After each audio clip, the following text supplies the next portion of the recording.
In this video, I will teach you how to fine-tune an LLM on just about any data. The approach I'll be showing you in this video is, to my knowledge, one of the most memory-efficient ways to fine-tune an LLM, so depending on your hardware, you should be able to get some derivative of this notebook to work. Now let's get started. To start, we need to make sure that you have some things installed. The first will be Anaconda. Anaconda allows you to make Python environments without contaminating the root environment on your computer. In this tutorial, we will be using Anaconda, so make sure you install it if you don't have it already. I'll leave a link in the description. We also need to make sure that you have all of the packages installed on your Anaconda environment. To do this, you need to clone the requirements.txt or the Github repo, which I will have links in the description.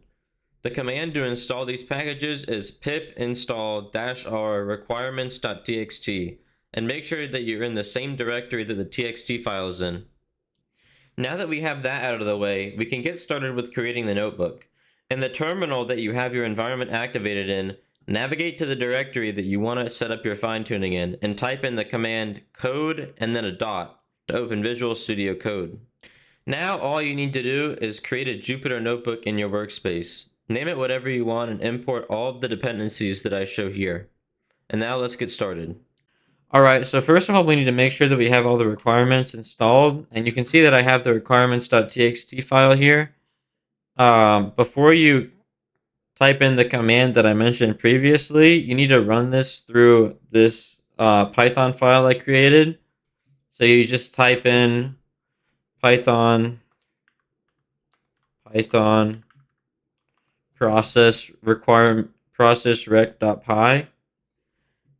And you can see that the requirements.txt file is the same name here, so that's all you need to do. Then you just type in pip install -r process requirements.txt. And yeah, that's the only prerequisite for this. So now let's get into the code. I'm going to be using this test3 notebook here to write down the code for this. So I'll just walk you through what we need to do. So first of all, I'm going to comment out this section and put you only need to run this once per machine. This is just to install the requirements if you didn't run the previous thing. So we're going to type in the %sign pip install -q -u bits and bytes. And we're going to do this for all of the different requirements. So I'm just going to copy and paste these. I have them already. And if you didn't, it would be easier to run the requirements.txt command. But if you don't want to do that, you can always do this. So here I'm going to click my Python environment. And it's going to start running it. Okay, so now that that's finished, we're going to type in the next bit of code. So I'm going to import the dependencies as we go along as compared to importing them all at once. So first we're going to type in from accelerate, import fully sharded data parallel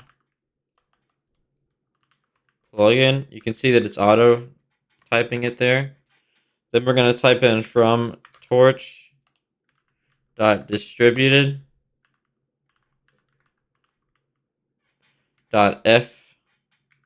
.fsdp .fully sharded data parallel. Here, I'm going to autocorrect this like that. Import full optim state like that, and then also full state that. So now we're going to instantiate it. So fsdp underscore plugin is what I'm going to call this variable. Going to be equal to fully sharded data parallel plugin we're going to type in a couple of commands. So the first is the state dict config, and that'll be the full state dict config. And for the parameters, we're going to do offload to CPU, and that'll be equal to true. And then rank 0 only is going to be equal to false. We need to type in one more thing. So this is the optim state dict config. That'll be equal to full optim state dict. And we'll type in the same command here. So offload to CPU equal to true. And then same rank 0 only will be equal to false. Now we need to start up the accelerator. So accelerator will be equal to accelerator, and the FSDP plugin will be equal to the FSDP plugin.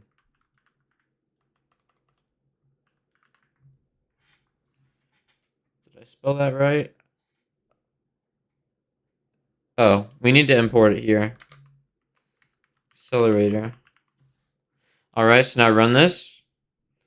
So now our next thing is going to be importing the dataset. So from datasets, import load dataset. Now, depending on your hardware, you may want to run a dataset that has smaller token lengths for each variable. I'm going to be using the OpenHermes 2.5 dataset, which has about a million or over a million samples. We're not going to be using over a million. We're only going to be using about 20% in total. So let's just import this real quick. So dataset will be equal to load dataset. And then we're going to type in Technium / open Hermes -2.5, and the split is going to be equal to the train, like so. Now we need to make a data subset, so we're going to type in data subset because we're not going to use all the samples. So that'll be dataset .train test split. The test size is going to be equal to 0.2. And we're going to access the test portion. So we're getting 20%. And then we're going to run train test split on that again. So .train test split. This time the test size is going to be equal to about 0.005. So like very, very few for the test. Because remember, the test is just for our own viewing. It's not having to do with training. So then the dataset length will be equal to the length of data subset. And just to make sure we did everything right, we're going to print both the dataset length, and we're also going to print, we're going to also print the data subset, like that. See how that works? So you can see we have about 199,000 samples for the train section and 1,000 samples for the test section. So that's about what I wanted. Now we need to load the model we're going to be using. So again, this could vary depending on your hardware. For me, I'm going to use the Mistral 7B, but you could actually use whatever model fits on your hardware. You could use a 3 billion model if you wanted. So we're going to, from transformers, import auto tokenizer, auto model, model for causal LM. And we're going to also include the bits and bytes config. So for the base model ID, I'm going to use, I said I was going to use the Mistral, so I'm going to type in Mistral AI / Mistral -7 capital B -instruct -v0.3 because that's the newest one. And then for BNB config, type in the bits and bytes config, like so. So the load in 4-bit is going to be equal to true because we want to quantize it so it fits on our hardware. And then BNB 4-bit use double quant. Double quant is going to be equal to true. And the bits and bytes 4-bit quant type is going to be equal to NF4, which is for 4-bit normal floats. That's what was used in the paper, so that's what we're going to use. By the way, the paper I'm following is the QLoRa, so a quantized version of the low-rank adaptation paper. So BNB 4-bit. I'll leave a link in the description for the paper, by the way. Compute dtype is going to be torch.bfloat16.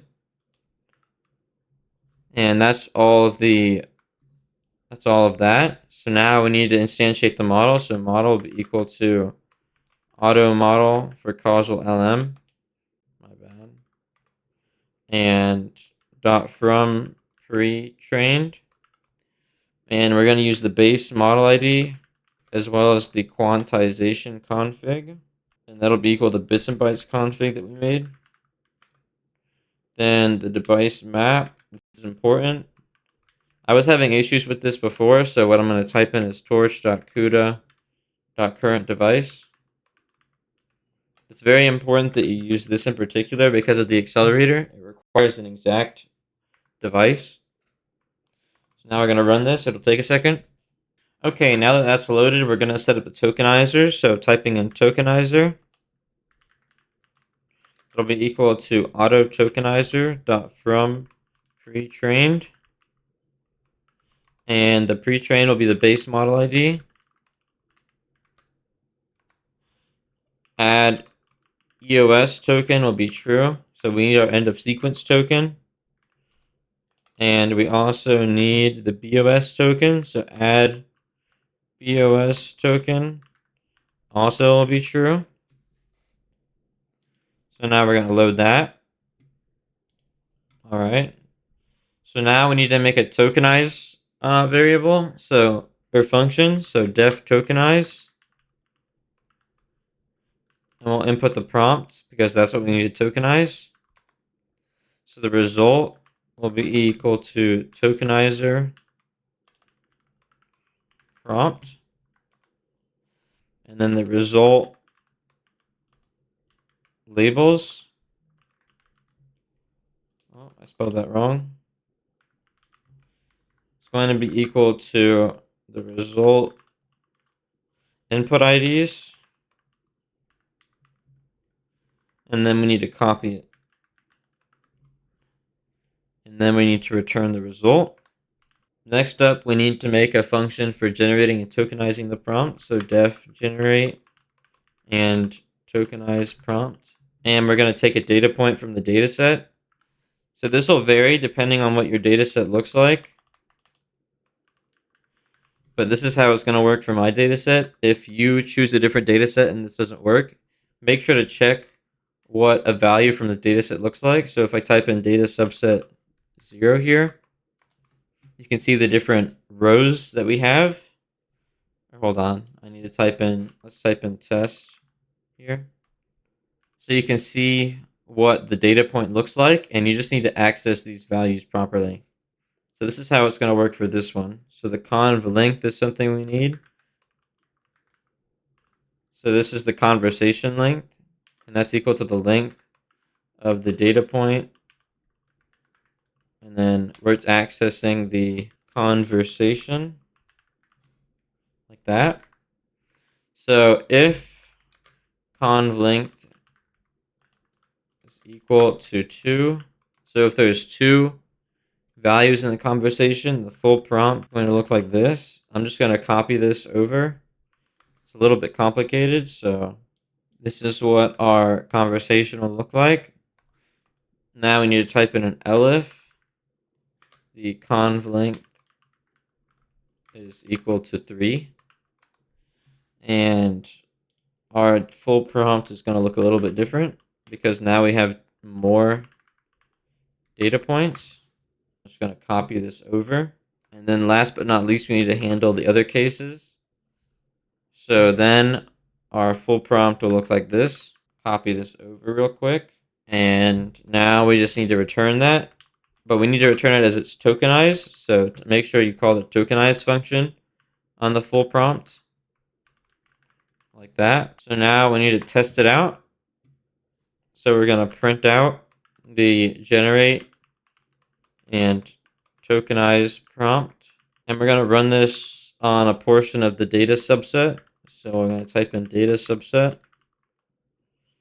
And we're going to take a train value, and we'll just take the first one, so 0. And here you can see we have all of the input IDs for the tokens. So now we need to map our entire data set for this. Type in train dataset equal to data subset train. And now we need an eval subset equal to data subset, and that'll be the test. So now our tokenized train dataset is equal to train dataset.map, and we need to use the generate and tokenize prompt function. And we're going to do the same thing for the eval dataset. So tokenized eval dataset equal to eval dataset. I need to change this up here. .map, and we're just going to use the same function. And now we're going to run this. All right, so now that's done. We're going to test it out real quick. So just going to type in a variable untokenized text. And that'll be equal to tokenizer.decode. Decode. And we're going to use tokenized train dataset. And we're just going to take, I don't know, the third value. And we're going to access the input IDs. And then we're going to print it. So print untokenized text, like that. So here we can see what our question is. So we have this is the beginning of sequence, this is the end of sequence. So you can see everything's working properly.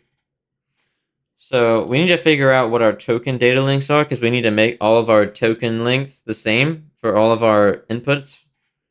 So we're going to import matplotlib.pyplot as plt. And then we're defining plot data lengths. And we need to input our tokenized train dataset as well as our tokenized val dataset. So first thing we're going to do is add the links together. So it's going to be equal to the length of x input IDs for x and tokenized train dataset. We'll do that one first. And then we need to add, so length plus equals, and then we're just going to copy paste this over here. But this time we're going to use tokenized val dataset. So now, once we've done that, we need to print out the length, so how many values there are. Then we need to plot them, typing in plotting histogram. So plt.figure, we need to set up that first. So our fig size, go to 10 by 6, be good. And plt.hist to make up the histogram. Bins equal 100 for this one.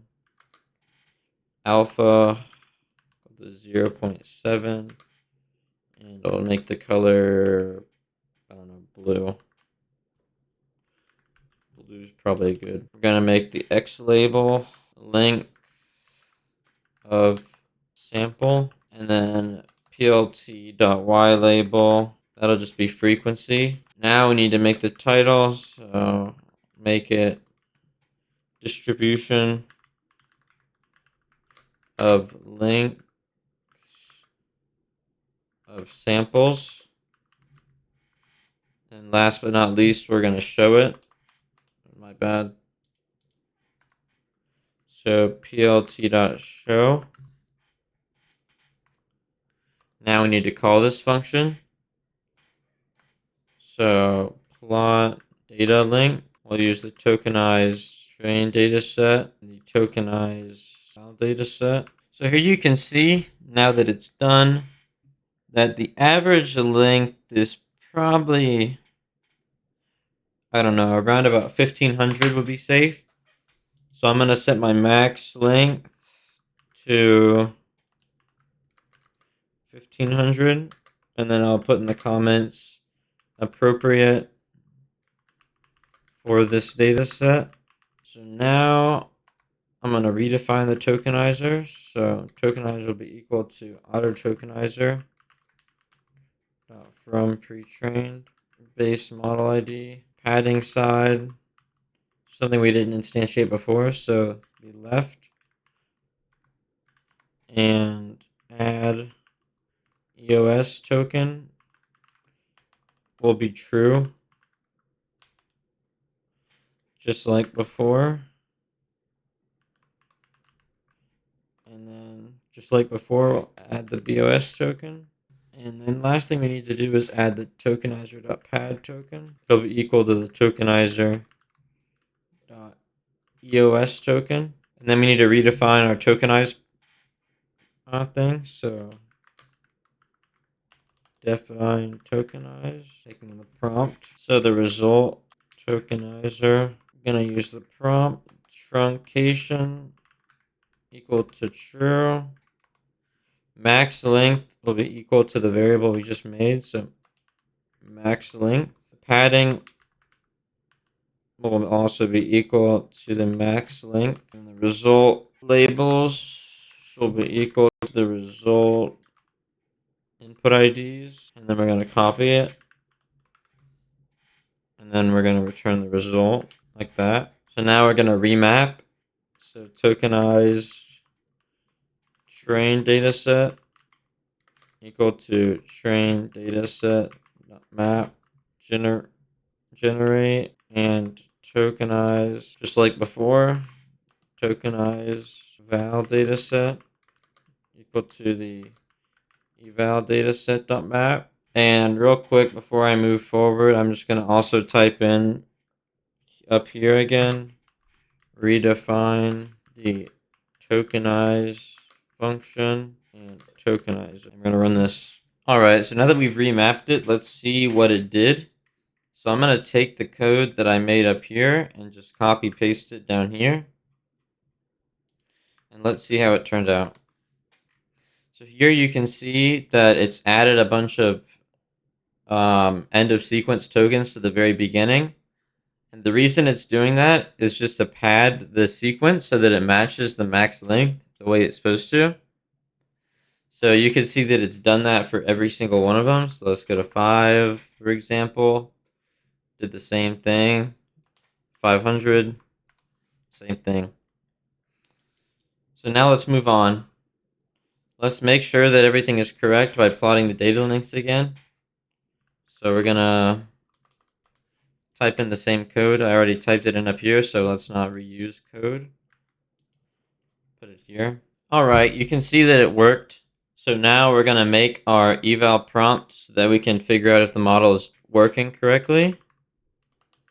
So I'm gonna type this in, and we're just gonna use this up here. We don't need to include the pad tokens for this. Just need this portion. Copy it like that. All right. So now that. So now let's make. Actually, wait. Hold on. So Don't include the answer because we want the AI to predict the answer. Now rerun that. So now we need to remake the tokenizer because we're not going to pad it like we did before. But we do want to add the beginning of sequence token. Now we need to make our model input, which is just going to be the tokenized version of the eval prompt. Make sure that the return tensors are PyTorch. So equal to PT. And send it to CUDA because that's the device we're using here. Set the model.eval so that we're not adjusting the weights or anything. With torch.nograd print eval tokenizer .decode model.generate, and we want to include the model input, so 2 asterisk model input. Set the max new tokens to 1500 to match the max sequence length that we have. Set that to 0, and then skip special tokens will be equal to true. So here we have our answer. And this is a good answer, but we're also going to fine tune our model just to see if we can get a better answer from it. So first things first, we need to import some things. So from peft import prepare model for k-bit training, and then model dot gradient check pointing enable model equal to prepare model for k-bit training. And then just gonna input the model and then run this. All right, so now we're gonna print our trainable parameters. I'm just gonna copy and paste this function. This function takes in a model and then prints all of the parameters from the model. So I'm just gonna run that. And then we're gonna print the model. So you can see here what our model looks like. This is before we apply our before we apply the fine tuning. So from peft import LoRa config and get peft model. So our config is going to be equal to LoRa config. R is going to be equal to 8. LoRa alpha is going to be equal to 16. And then our target modules be equal to query projector, the qproj, key proj, and the vproj. Also the o projection, the gate projection, the up projection, down projection, and the LM head. The bias will be equal to none. The LoRa dropout will be equal to 0.05, and the task type equal to causal underscore LM. So now we're going to do model is equal to get pef model, and then the config. And then we're going to print trainable parameters model. Just type in this model is equal to accelerator prepare model and input the model. And run this. So here we can see that we're only training 0.56% of the parameters. Now let's reprint the model. Now you can see we've got all of our LoRa adapters attached to the model. So we don't actually need to use weights and biases, but I'm going to show you how to do it because that's what's normally considered normal for fine tuning and for training models in general. I'm just going to copy and paste this over and then run that. So now I'm logged in and we're just going to copy this code over and run that. So now we're going to start with the training code. So import transformers from datetime, import datetime. Project name will be equal to Hermes Finetune. The base model name is going to be Mistral 7B. I'm going to call this a V4 because I already have a V2 and a V3. So then the run name is going to be equal to the base model name plus a, oh, made a mistake, plus a dash plus the project. And our output directory equal to a dot slash plus the run name. Our tokenizer dot pad token is going to be equal to the tokenizer.eos token. And our trainer will be equal to transformers.trainer. Model, obviously equal to model. Train dataset equal to the tokenized train dataset. The eval dataset equal to the tokenized val dataset. So our args equal to transformers dot training arguments. We're going to set the output directory equal to our output directory that we already made. The warm-up steps be equal to 4. The per device train batch size equal to 2. But if that's too much memory, then you can always set that back to 1. Gradient checkpointing is going to be equal to true. The gradient accumulation steps will be equal to 4. The max steps, I found that you can just set this to like 500 and it's fine. The lower you set it, the quicker the training will go, but don't set it too low because it might not train fully. Learning rate will be equal to 2.5 e to the negative 5. That's just arbitrary, but that usually is what works.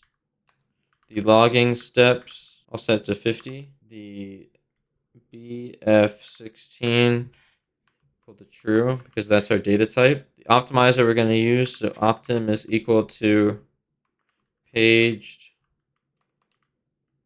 dash underscore Adam W underscore 8-bit. The logging dr is equal to /logs. The save strategy equal to steps. Save steps will be equal to 25.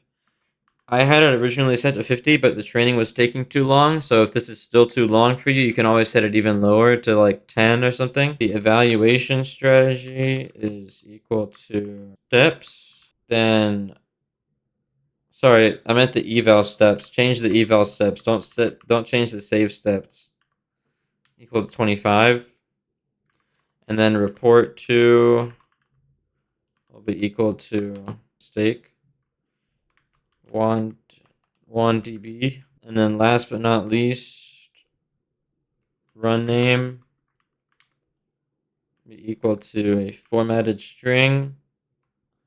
It'll be the run name, then a dash, date, time, dot now, dot strftime, time. I'm going to format the time. So percent capital Y dash percent lowercase m. So the year, year, month, and then the day. Then the hour. So percent capital H, minute. So percent capital M. Now that's the training arguments. So data collator equal to transformers dot data collator for language modeling. We're going to give it the tokenizer. And then MLM will be equal to false. Now we're going to type in model.config.use cache equal to false. And this is silence warnings. And then trainer.train. Just going to run this for a second to make sure it works. So you can see that it's working. No errors. So I'm going to interrupt it because I don't want us to train. I already have several trains and I don't want to take a lot of time to train it. I'm going to clear the output. Now we're going to run this. So import torch. You may need to restart your kernel if you're getting out of memory errors because it didn't get rid of the model in memory. But for me, since the model is low and I have a lot of memory, it's not a big deal. From transformers, import auto tokenizer. I'm just going to copy and paste this line. same as before. I'm just going to copy and paste all of this, and you can just pause and copy it. Or you can copy it from the GitHub repo that I'll have linked in the description. So this is just to set up the configs that we already made. Then just run this. All right, now that this is done, we're going to import peft again. So from peft, import peft model, and then our fine-tuned model equal to peft model dot from pre-trained. And then we're gonna, the base model is the base model, and then I'm gonna just use this checkpoint. So if you look here, I have this one. I'm gonna use this. You can see it's got everything in it. So I'm gonna copy relative path, paste it. Now I'm gonna run this, see it loaded. So now we're going to test out this model. So model input is equal to tokenizer, input the eval prompt, return tensors equal to PyTorch, PT. And then like before, we're going to move this to CUDA. Now we're going to set the model to eval. So ft model.eval. And then like we did before with torch.nograd, we're going to print out what this model outputs. So this is, again, the same code. We're not changing anything here. Used it up there previously.